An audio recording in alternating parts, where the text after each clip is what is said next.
اللي انتوا شايفينه دلوقتي ده حصل من أول دقيقة، من بعد 10 أيام من التجربة القديمة وعدم التوالف. هنا السؤال بيطرح نفسه، يا ترى هل الحل فعلا كان التغيير؟ خليك معايا للنهاية علشان تشوف يا ترى التغيير هو اللي نجح ولا لا. أنا كنت وعدتكم إني همشي معاكم خطوة بخطوة من أول ما جبت الحمام لحد ما نوصل للحظة اللي هي الأولانية اللي حضراتكم شفتوها دي. كنت جبت 4 حمامات، 2 ذكور و2 نتي، وكنت متوقع يحصل توالف بينهم تلقائي. لكن اللي حصل ما لقيتش فيه أي قبول ولا حتى محاولات خالص.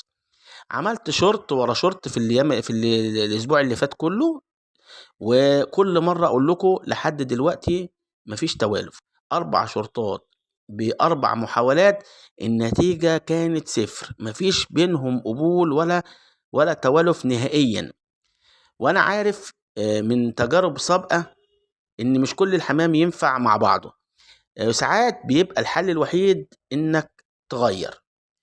فجبت نتاتين جداد زي اللي حضراتكم شايفين، دي واحدة منهم اهيت، والتانية اللي كانت في القفص اللي هي اللي فاتت ده. وده ده الدكر اللي كان من ضمن القدام.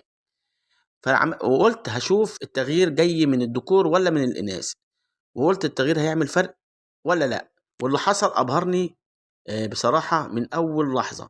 النتاية البيضة اللي قدام حضراتكم دي قبلت الذكر القديم بطريقة زي ما حضراتكم شايفين كده. بص بتنكشوا في ازاي. بصراحة غزل بقى وقرب وتحس ان ارتياح من غير اي وقت. فطبعا الغوال اللي هم القدام في تربية الحمام دايما بيقولوا ان التوالف عمره ما بيحصل بالقوة. يعني مهما هتعملوا زي ما انا حاولت كده برضو ما لقيتش منهم نتيجة.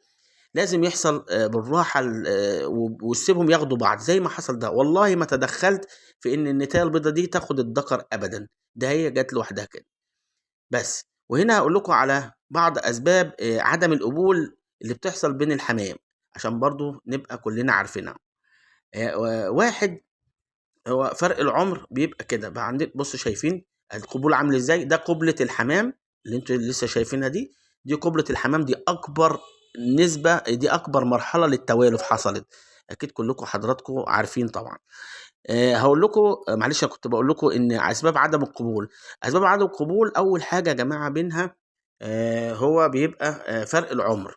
فلو النتاية كانت يعني عجوزة زي ما بيقولوا والذكر كده صغير، طبعا النتاية زي ما بنقول كده بتكرفه. يعني ما ينفعش، لأن هي بتبقى أكبر منه زي ما تكون هي مستعجلاه، فما بينفعش توالف. تاني حاجة عدم ارتياح. سبحان الله، ممكن يبقوا الاتنين كويسين جدا وما فيهمش أي حاجة، ولكن النتاية مش قابلاه رباني كده، او هو نفس القصه مش قابلها عادي برضو جدا وبيحصل يعني. التالت حاجه بيبقى بينهم عدم ارتياح زي ما انا قلت لكم. الاخير بقى السيطره بتبقى على الذكر، بتبقى غبيه قوي وغبي وبيضرب. وده عمره ما بيخلي النتايه تعرف تتولف معاه ابدا. في ذكر بيبقى غبي كده وبيعور النت وبيبهدلهم يعني. اما بقى عن الزوج التاني اللي هو ايوه اللي قدام حضراتكم ده، فهو لسه بيتعارف، زي لسه يعني بياخد وقته. وده طبيعي زي ما حضراتكم شفتوا. مش شرط الاقي ان زي يحصل زي النتايه البيضاء والذكر القديم اللي انتوا حضراتكم دول، مش شرط ان نفس النتيجه تكون واحده. يعني النتايه البيضاء والذكر القديم اديكم شفتوا خلاص اتوالفوا ازاي وبقوا كده. لو مهتم تشوف النتيجة بقى للزوج التاني وتشوف التوالف بينهم حصل ولا لأ، هنا الاشتراك في القناة هيخليك مطلع على كل جديد وحصري. وأهم حاجة ما تنساش زر الجرس علشان يجيلك كل الإشعارات. وإن شاء الله هكون معاكم خطوة بخطوة. بالنسبة للزوج اللي هو لسه مش متوالف ده، طبعا هتابعكم بيه خطوة بخطوة، برضه هقول لكم على اللي حصل معاه. ولو عملت تغيير فيه ان شاء الله برضه هقول لكم عليه.